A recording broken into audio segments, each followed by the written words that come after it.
Last week, we started looking at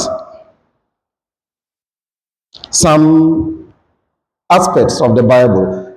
What is the Bible? We were asking ourselves. So, by way of revision, 2-3 minutes, let's see. And I hope we came with our Bibles.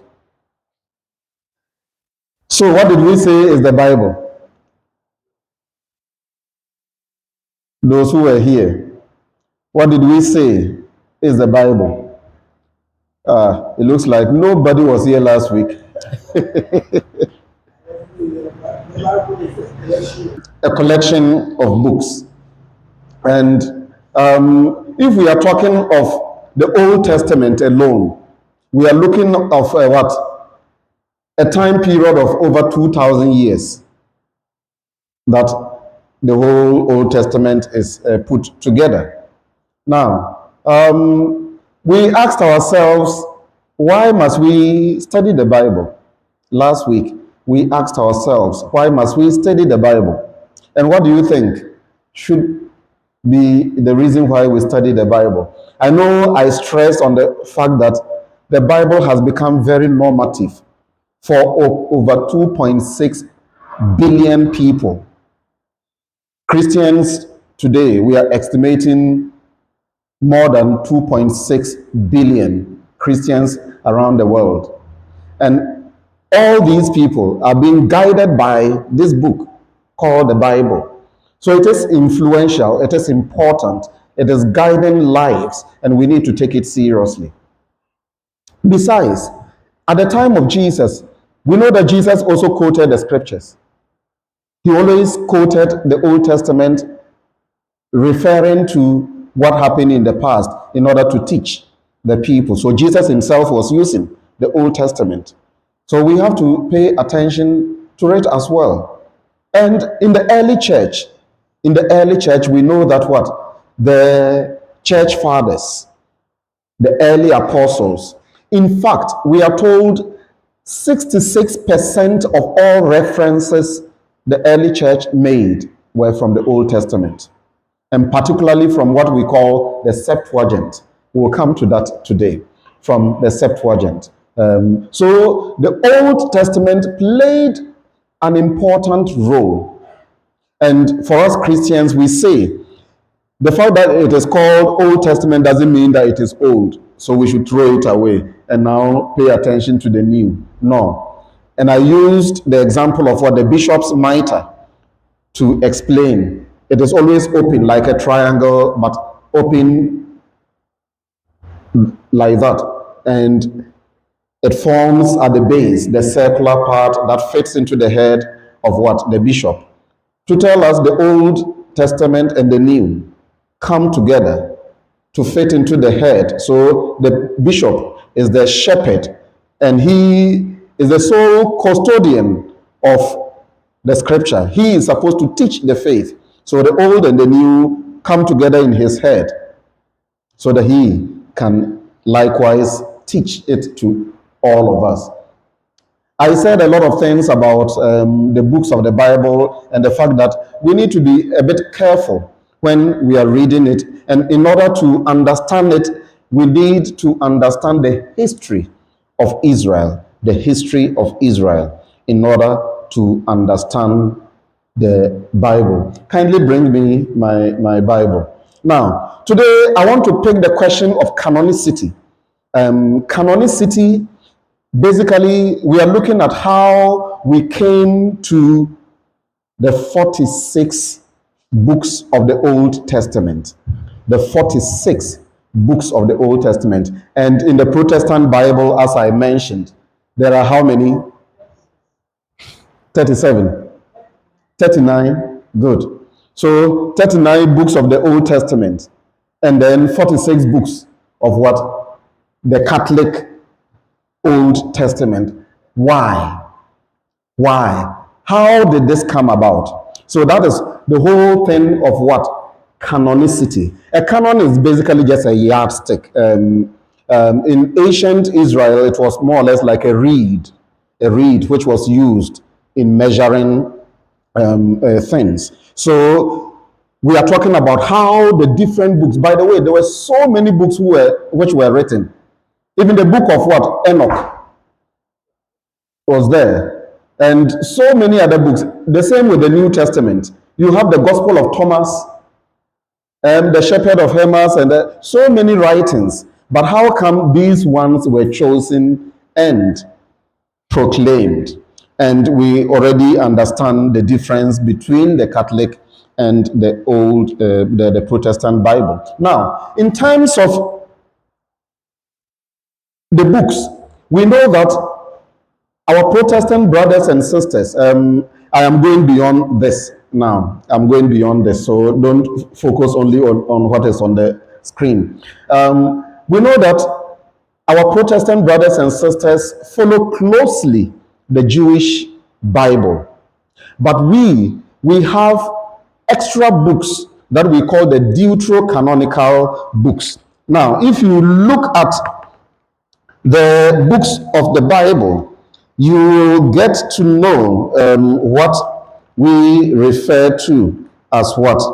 The deuterocanonical books. Now, as for the first 5 books, what we call the Pentateuch, Genesis, Exodus, Leviticus, Numbers, Deuteronomy, those are standard. All Jews, Christians, Catholics, and Pentecostals, they agree on them. So those ones are standard. Then I spoke about the different divisions. We also spoke about what? The prophetic books, the Nabiim. The Nabiim. So the prophetic books.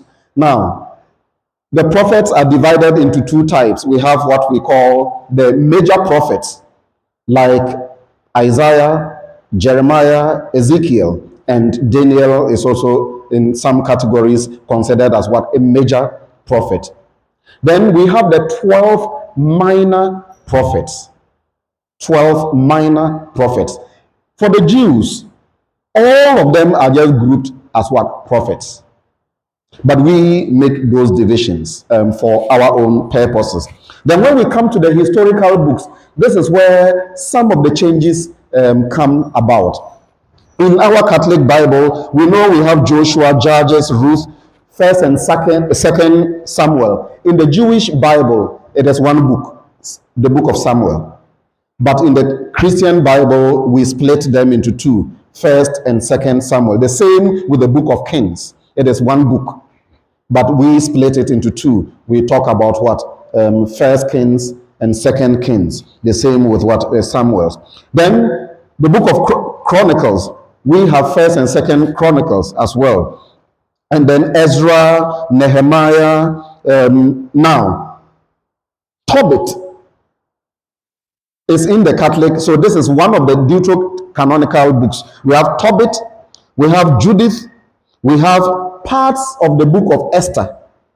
You know, the parts of the book of Esther are not in the Protestant Bible. The same thing with parts of the book of what? Daniel.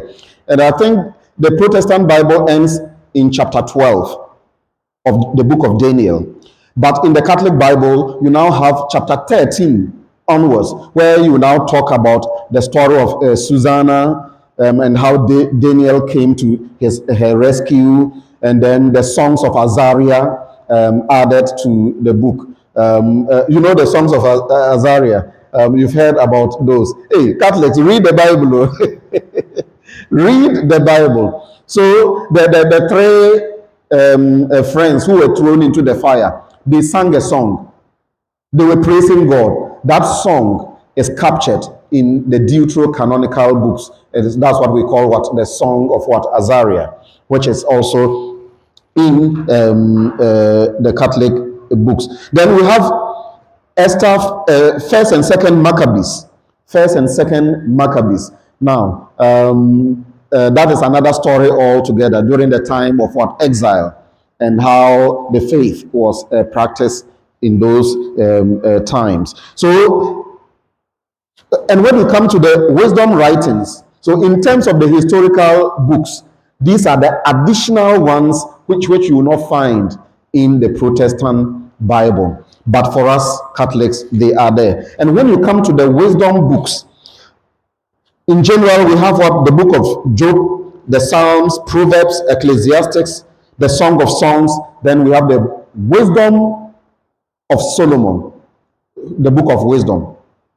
The book of wisdom. Then you can also talk of what? Ecclesiasticus,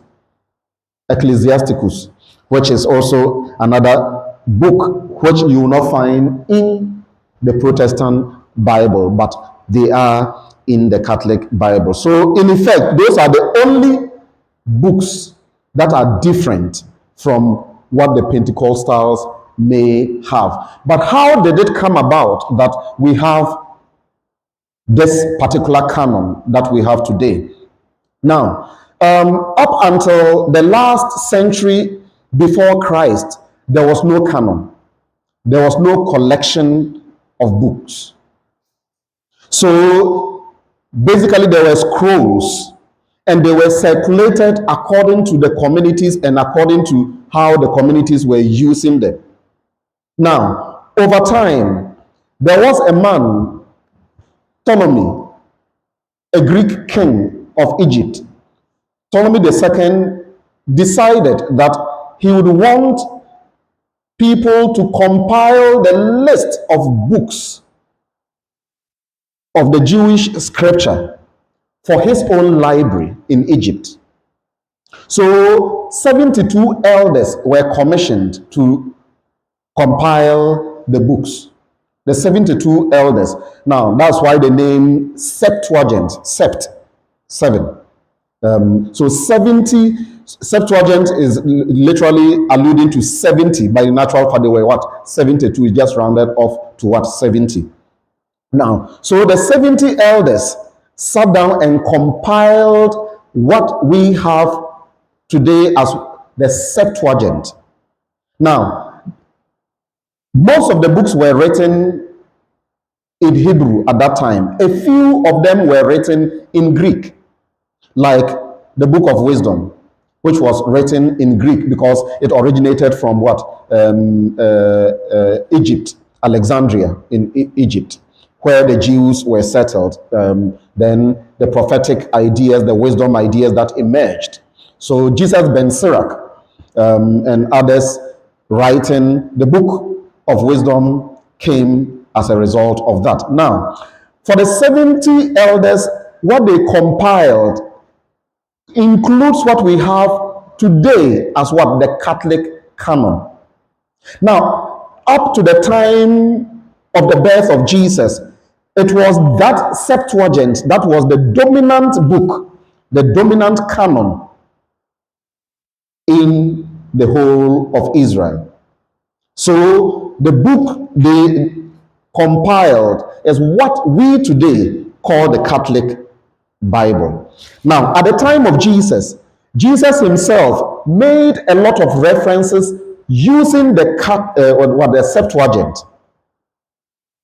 Using the Septuagint. Then, after Jesus, the church fathers, the early apostles and the church fathers who took over the spreading of the gospel, 66% of their references came from the Septuagint. I didn't want it to look too scholarly, so I didn't cite examples. Otherwise, you have various books. The Shepherd of Hermas quoting Origen, quoting St. Irenaeus, quoting all of them from even the Deuterocanonical, the 7 extra books that have been added to the Catholic Bible, which were rejected by the Protestants. So that is how the difference comes about. The Protestants, after Martin Luther, so it is very recent, after Martin Luther, they rescinded the 7 books, calling them apocryphal, which means hidden, or what we now title as what? Deuterocanonical books. So that is the reason why the two the divisions of the book are there. Now, having this in mind, I would like us to just take a cursory look first at the whole Old Testament. So we'll run through the books and just get an idea of what each book is saying very briefly before we now come to start the books proper and take them one after the other, beginning from Genesis. Then we also look a little bit at what the time frame in terms of history of Israel, so that when we are reading the books and the time is mentioned, the figures are mentioned, you will know what time period, what probably was happening at that time to enhance your own understanding. So, in terms of survey, the book of Genesis basically deals with what? Prehistory. How God called and prepared Israel, prepared the people in creation and the patriarchs. So, that is what the book of Genesis is dealing with, more or less like beginnings. Beginnings. Now, don't take it literal that because the book of Genesis begins the Bible, so that was the first book to be written. Absolutely not. Genesis was not the first book to be written at all. But it makes sense to begin the Bible, the collection of books, talking about origin of all things, even the origin of the people of Israel themselves. So that's why that book opens the Bible. Then you have the book of Exodus, which portrays the mighty deeds of the deliverance from Egypt and the giving of the covenant. So in effect, that is what Exodus is just summarizing, telling us how God freed Israel from Egypt and gave them the covenant at the foot of what? Mount Sinai. So that, in summary, is the book of Exodus. Now, Leviticus deals with what? Obligations of the covenant. Obligations of the covenant. So the covenant that they received in Egypt. So it is now explained according to laws to help the people know and understand what the covenant means and to live by it. So that is what the book of Leviticus is dealing with. Now, the book of Numbers just deals with what? It adds more laws and continues the story of Israel's time in the desert. So more laws were added. And for those of you who have attempted to read the whole Bible, when you get to such books, it's normally quite boring. It's normally quite boring. You are reading, they will be giving you genealogies. You shall not eat this. You shall eat this. You shall not eat this. A fish that has scale, you shouldn't eat. What and what not. Then in the temple, how the temple has to be decorated. It's more of what? Laws to explain how the children of Israel ought to live the covenant. Then the book of Deuteronomy. Deuteronomy is, in actual fact, is like a speech divided into various speeches of what? Moses. So how Moses addressed the people. So there are long speeches given by Moses addressing the people, encouraging them on the same thing, the covenant of God. It deepens and sums up the meaning of the covenant for Israel later on in history. So that is the book of Deuteronomy. Now, when we come to the historical books, Augustina, let's stay awake. When we come to the historical books, we are dealing with more or less history in effect, but the history is presented not chronologically. They are not telling you historical events. They are interpreted events according to the faith. So they are telling you what is happening in Israel, but from the point of view of what? Their relationship with God. We find a lot of history, but their intention is not to tell you, to give you history. Like the history of Ghana, the history of the Airways, whatever. No, that's not the intention. They are telling you chronologically, king after king, how the covenant has been lived or not fulfilled in the life of Israel. Then when it comes to Joshua, Joshua deals with the conquest. So as they are now approaching the promised land, the battles they had to fight in order to inherit the promised land. That is what the book of Joshua deals with. Then you have First and Second Samuel. First and Second Samuel talks about the growing need for and coming of the kings, beginning in Saul and ending in David. Now, so this is the time Israel looks around. They know that all the other nations, they seem to be having kings leading them. But for them, it is different. God with the covenant and the ark of the covenant always leading. So God was the center. And they wanted to be like the other nations. So they agitated, which they came to Samuel, asking Samuel to appoint a king like the other nations who will rule over them. So that is the beginning of the deviation from a theocratic state to more a political state, and the repercussions of how that decision impacted the lives of Israel. That is what is captured in the books of Samuel. Now, the books of Kings, the kings are also, please come in. The kings are also dealing with the whole question of fidelity. So, I think, was that yesterday or the day before yesterday in the homily, I mentioned that for Israel, and when you are dealing with the book of Kings, they are more interested in how the kings related to the covenant and to God. That is the most. So if the king did many things good, but wasn't faithful to the covenant, they will write very bad reports about what? The king. That is just how they presented their political history. Then when we come to the exilic and post-exilic, now exilic, basically we are saying when they were in exile.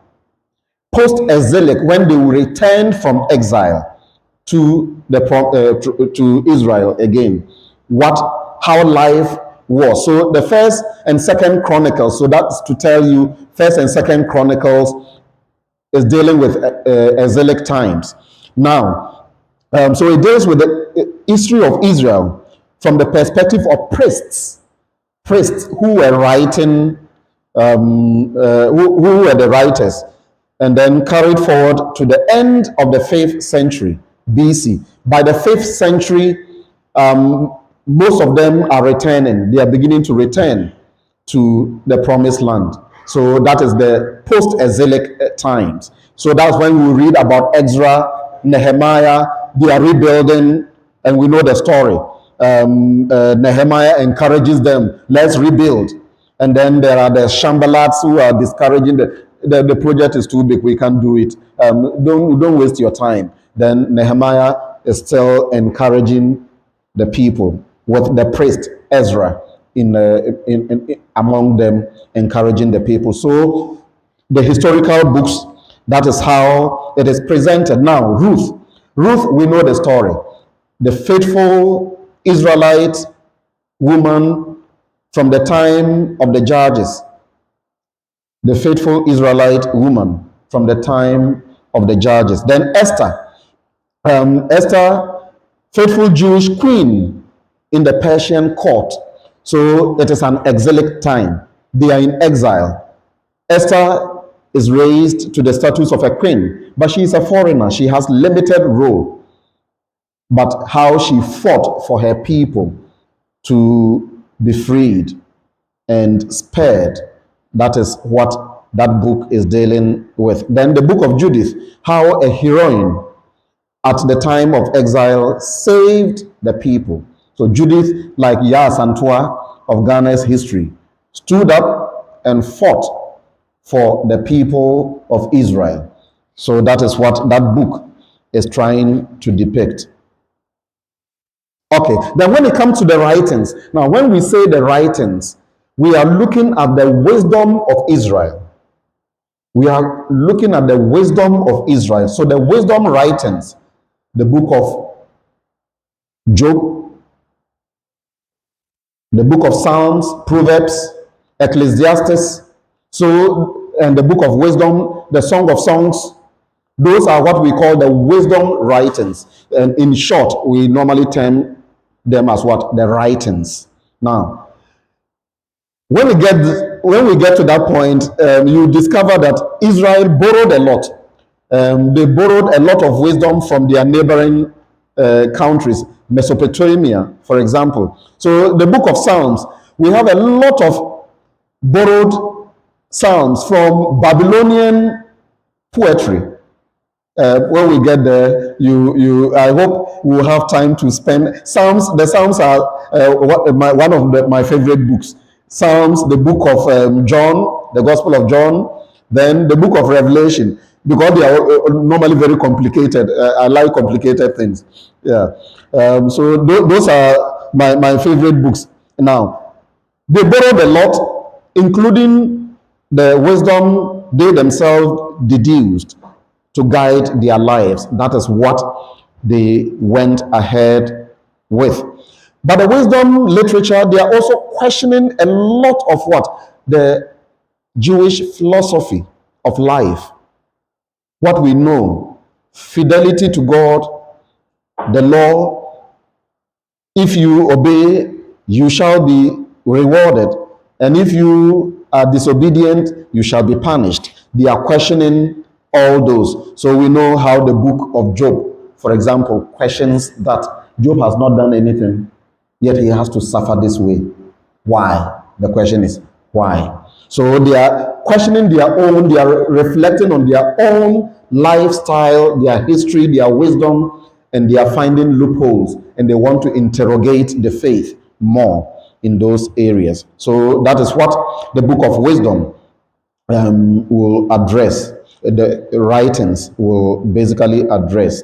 Now, the prophets, as I mentioned, the prophets are divided into two: the major prophets and then the 12 minor prophets. Major prophet Isaiah is always the first to be discussed. Then you talk of Jeremiah, and then Ezekiel, then the book of Daniel, and then the other minor prophets, Amos, Obadiah, Haggai, Malachi, and all those other minor prophets are also categorized into one. Now, so as I mentioned earlier, in terms of the Old Testament, we are looking at a time frame of over 2,000 years of writing, over 2,000 years of writing, and that is what have been brought together, and that's what they existed in what? Scrolls. They were not in one book, different scrolls, and then all the writings of the scrolls were later put together to form what we call the Bibles. Now let's look casually at time frame.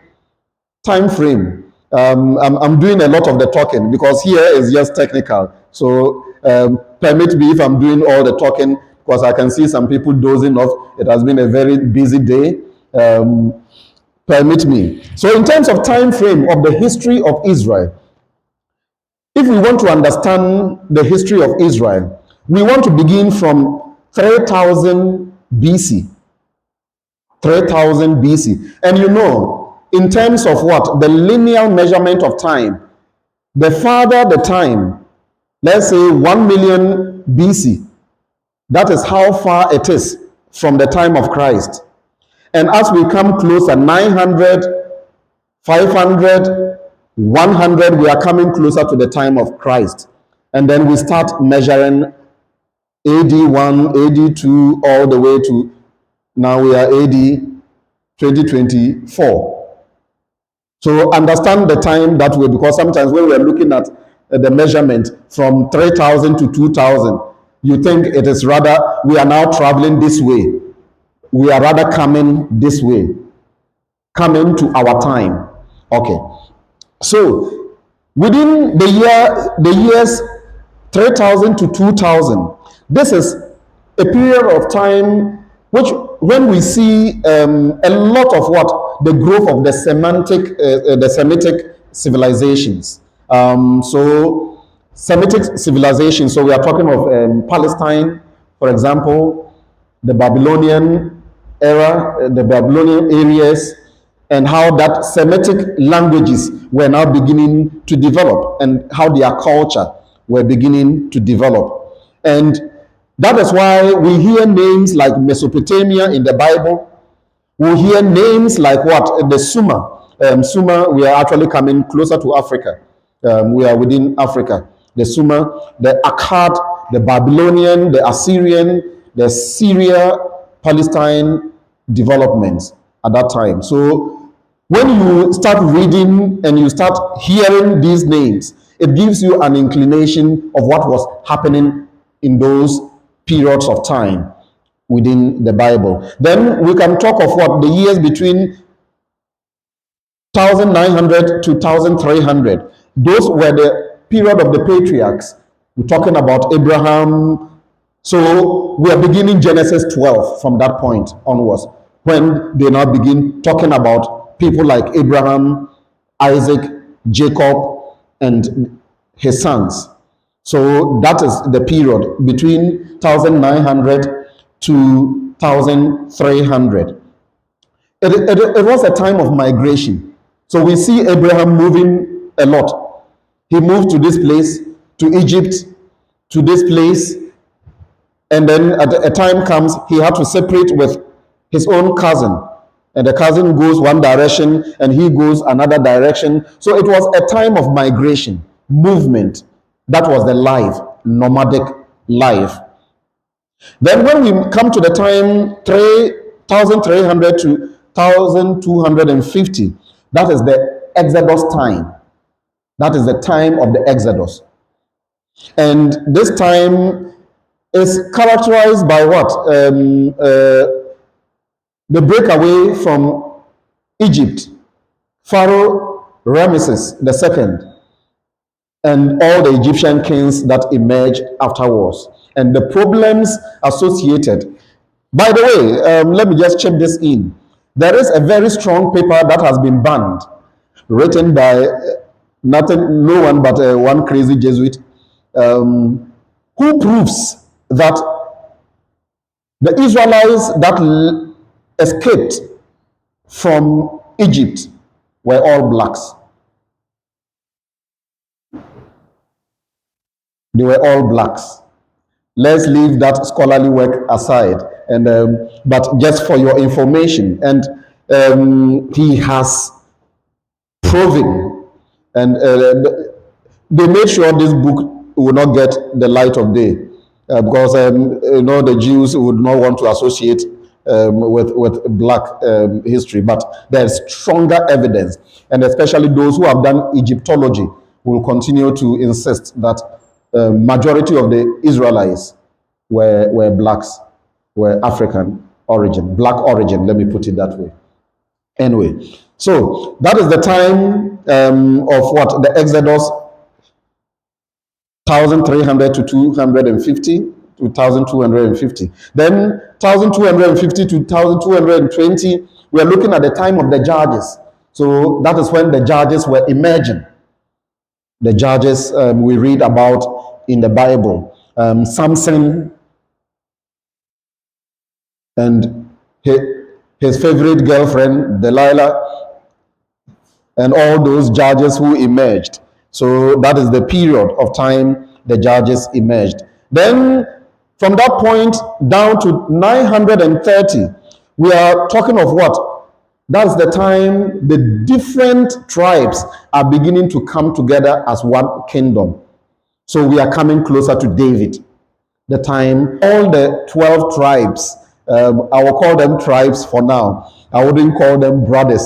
There's stronger evidence to show that these were different tribes that were put together, identifying their history as from one common ancestry. But otherwise, they emerged in different times of what? The history of Israel. So the Bible presents them as what? There's 12 sons of what? Jacob.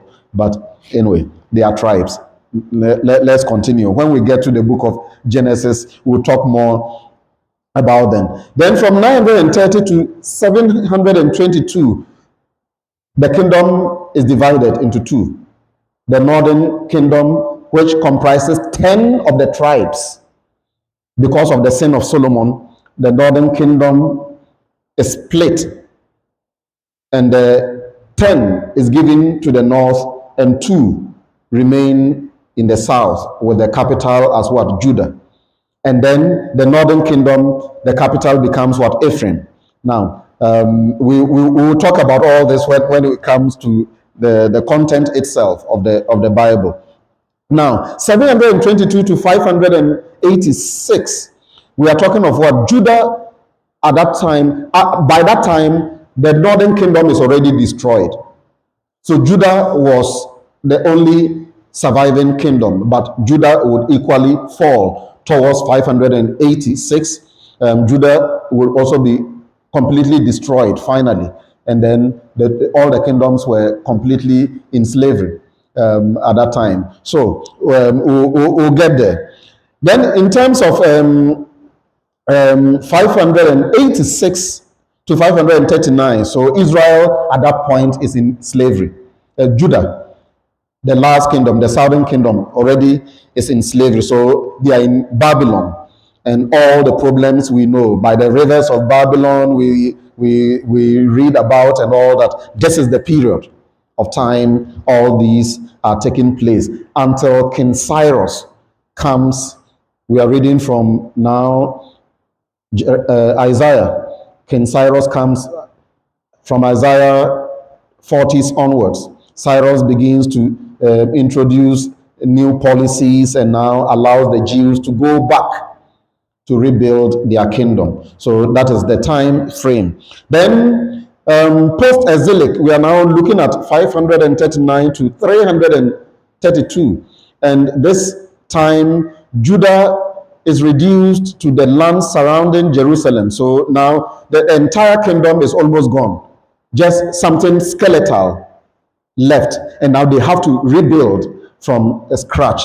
And the priests become very relevant at that time because the political establishment is completely destroyed. So when they returned, the priests were taking center stage in managing the affairs of what? The state. So that is how come the priests became very powerful. The priests became very powerful. Even in the history of the church, a similar thing happened. After the collapse of what? The Roman Empire. After the collapse of the Roman Empire, there was no organized society except the church. So that is when bishops, the Pope became a political leader. Bishops were like presidents of what? Various countries. And the orientation of the church began to shift to more wealth. And the bishops were wealthy. Bishops were extremely rich. So most of them forgot about the gospel and started looking for ways and means of what? Getting more riches. And that will lead to the Reformation and on all that. That is now church history. Let's continue with our history of Israel. Now, between 331 to 175, we are talking of what? The conquest of what? Alexander the Great. The conquest of Alexander the Great. And in his time, the problem of what? Hellenization emerges. They are interested in making all the lands they have conquered live like them. Hellenists. In Africa, we saw a similar thing. The French. When the French conquered the territories after what? The Berlin Conference, the division of what? Africa, partition of Africa, the French colonies. The French had the policy of what? Assimilation. If you are able to live like the French, you can be identified as French. So the orientation was France, and it has not changed even till today. The orientation was France. Everybody wants to be civilized like a French, and that problem has persisted. That is exactly what the Hellenistic Empire was trying to achieve, to make all their colonies live like the Hellenists. And we know this is the time of what? Judas Maccabeus, the book of Maccabees, and how they revolted against this. and many of them lost their lives as a result of that. So this is the time. So you see that it is even very recent to the time of Jesus. We are just talking about the 300 coming to what? Jesus would have been born by all calculation between BC 5 or 6, between BC 5 or 6, depending on the calculations you make. So that is the time frame. Then the Maccabees now emerge in 175 to 1 BC, now to revolt against the Hellenistic rule. Now, I'll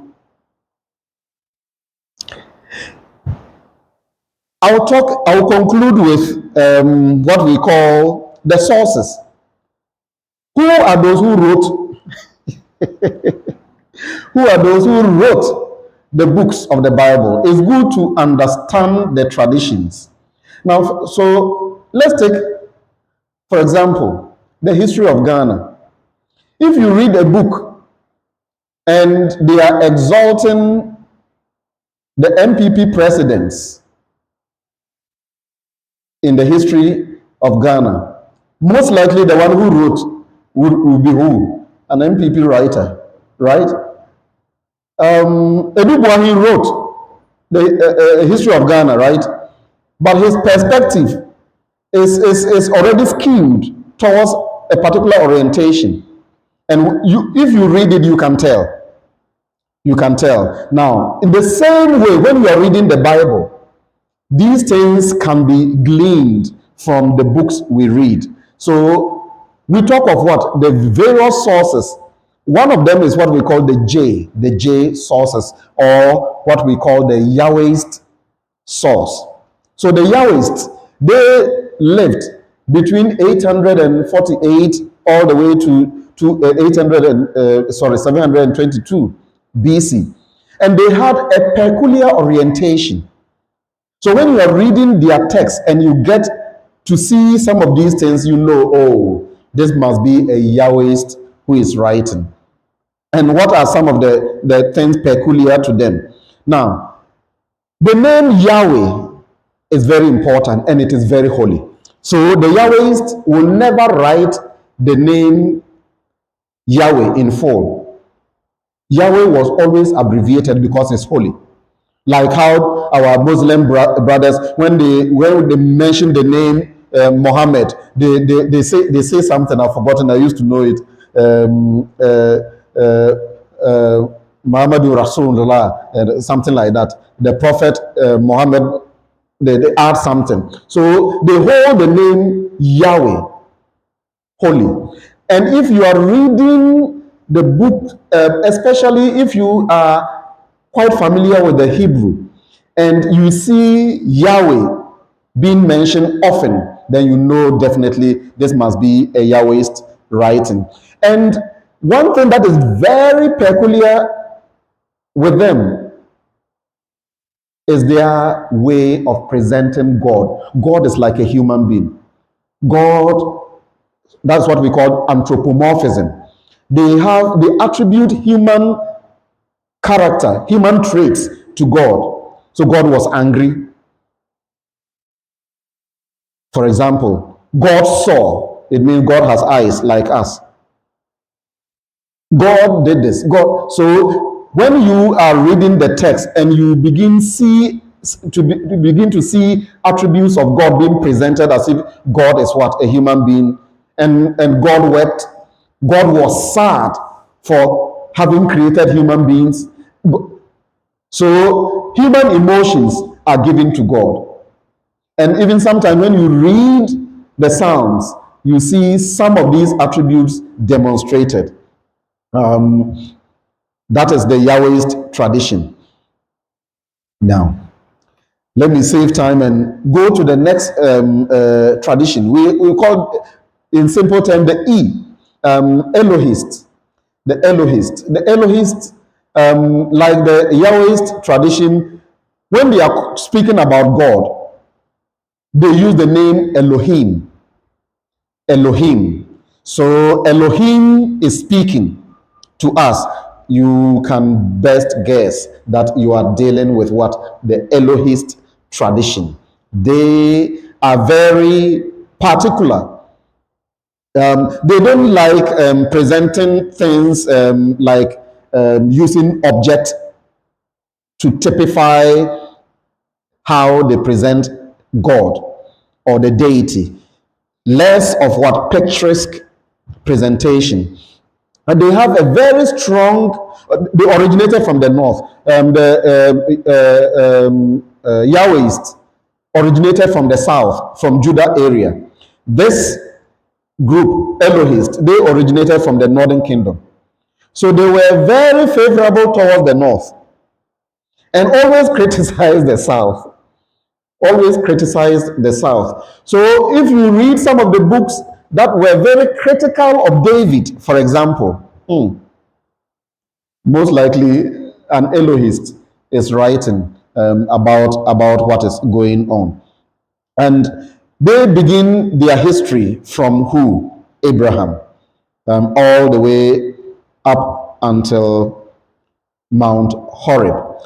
The third group of writers is what we call the Deuteronomistic, the Deuteronomistic writers from the year 609 downwards to about 587.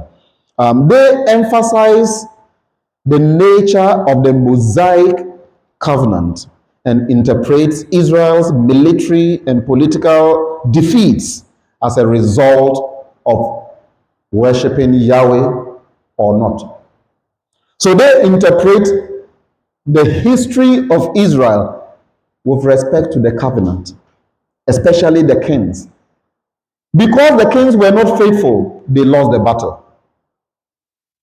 That is the Deuteronomistic presentation. So, for example, how Israel was defeated by the Philistines when they even carried the Ark of the Covenant to battle. They were woefully disappointed and defeated, and the Ark of the Covenant was captured. A Deuteronomist will present it vividly because the Israelites, the kings, were not faithful to the covenant. That is why they suffered this defeat. So that is the Deuteronomists. They are very monotheistic. Now, up until now, you can bear me witness that even in Genesis, it looks like polytheism was being practiced. Before the call of Abraham, they were worshiping many gods, right? They were worshiping many gods before the call of Abraham. So the Deuteronomists, they tend to be more historical. The Deuteronomists will present from that point onwards monotheism, God, the one true God. When we get to Genesis 1, you understand why I'm stressing on this, because Genesis 1 can be interpreted from the point of view of what? Israel's monotheism presented in a polytheistic culture. Israel is presenting their version of God different from all the other cultures surrounding them. They are all polytheistic, but Israel, after going to Babylon, after being conquered by the Assyrians, after being ruled under the Persians, they have seen it all. They have now deduced and they are coming with their own philosophy of life, one God. Anyway, we'll get there. Then the priestly tradition. The priestly tradition. The priestly tradition, as the name suggests, they were from the priestly origin. And they are very particular about details. In fact, they can give you genealogy.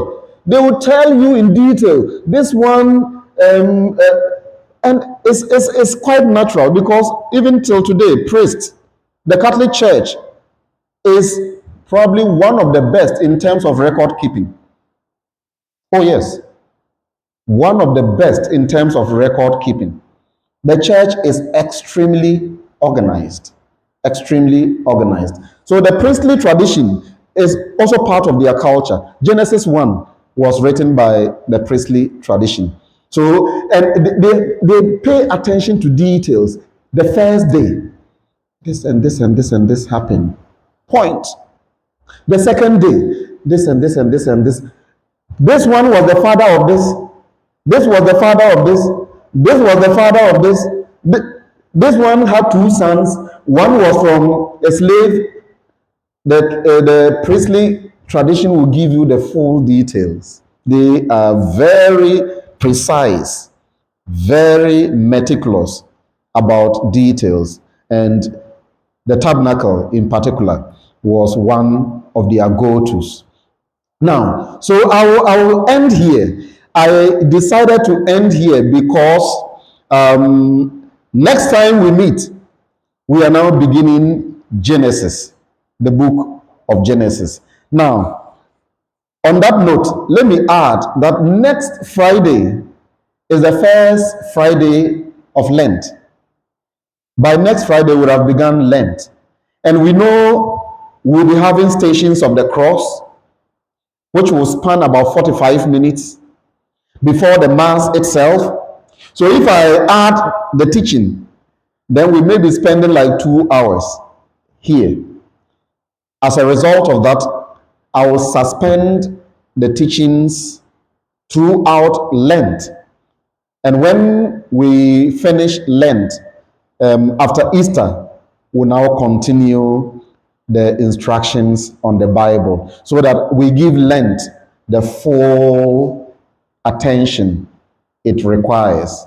So this will be the last presentation on what? The teachings on the Bible until after Easter, when we pick it up again. Amen. Amen. Time is fast spent. Should I take questions? One question. Okay. Yes.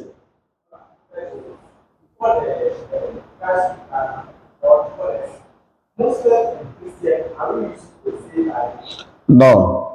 Muslims and Christians, we don't use the same Bible. Muhammad came much later. We are talking about after Christ, 622 AD. That's when Muhammad is now coming into the picture. The church had already existed for about 6 centuries before Muhammad is coming. So Muhammad himself wanted to be is that a priest or a monk? He wanted to be. There is a group just close to Jerusalem that Muhammad wanted to be part of them. So he just like applying to be a Jesuit, and he was rejected.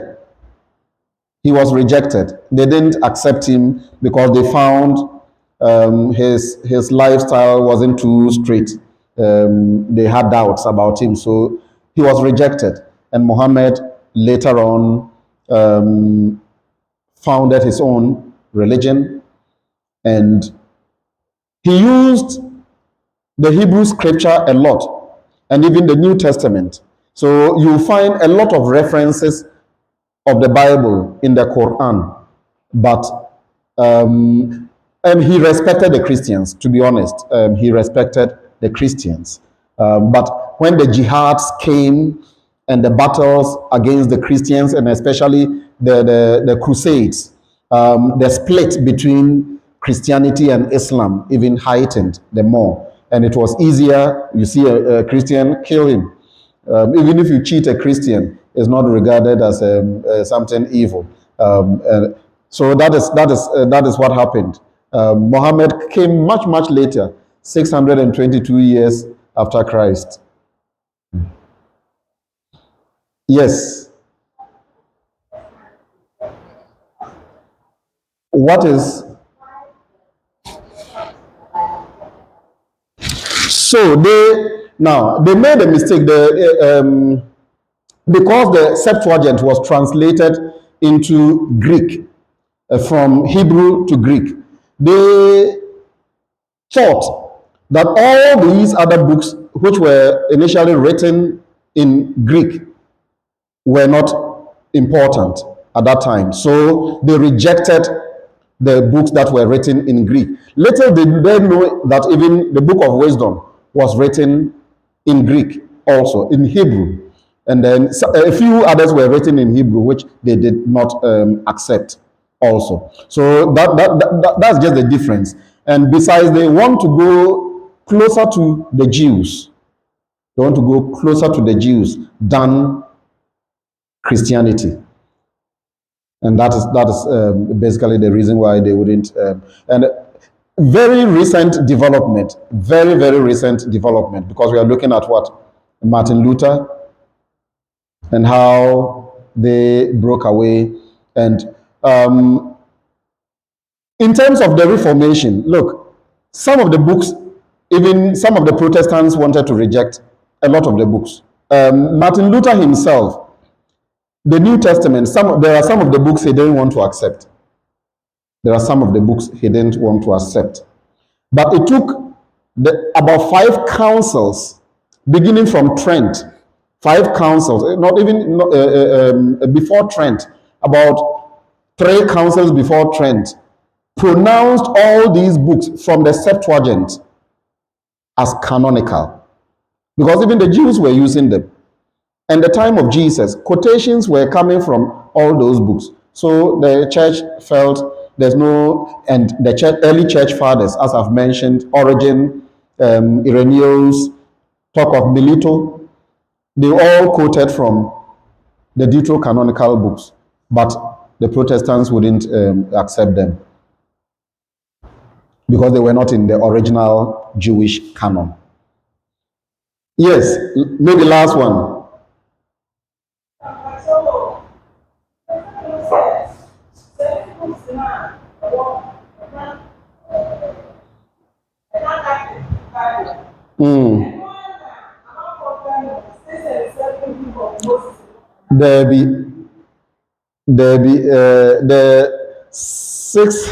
The 7 books of Moses are, I've even forgotten how they termed them. Those are very different. Now, when I was growing up, they tended to be a bit occultic. At least a little. I've never seen a copy. I've never read a copy, but from the stories around the is that 6 or 7 books of Moses? Is that the 7 books of Moses or 6 books of Moses? 6th and 7th book of Moses. Okay, now those are not what we call as the deuterocanonical books. Those are very different. Now, that is to say, that could equally be among some of the books that were rejected and didn't end up in what we call as what the canon. Even the New Testament, a lot of books were rejected. The Gospel of Thomas, I actually have it. I have the electronic copy of it, the Gospel of Thomas. Yes. In the Old Testament, the book of Enoch, there has been reference to the book of Enoch in the Bible, but it's not in the canon. It's not in the canon. And so many books, so many books that were written. The Gospels, some other even Gospels were attributed to some of the apostles, but they were not accepted. The Gospel of Judas. Yeah, there is the Gospel of Judas. It wasn't accepted. The Gospel of Judas actually has a lot to say about the infancy of Jesus, when Jesus was still growing up as a child. But all those were not accepted. So, anyway, we didn't go into details. But anyway, probably when we come to the New Testament, I will spend a little bit of time to talk about how they chose the books. What criteria did they use in accepting the books? When it gets to the New Testament, I will spend a little bit of time to explain all those. All right, thank you.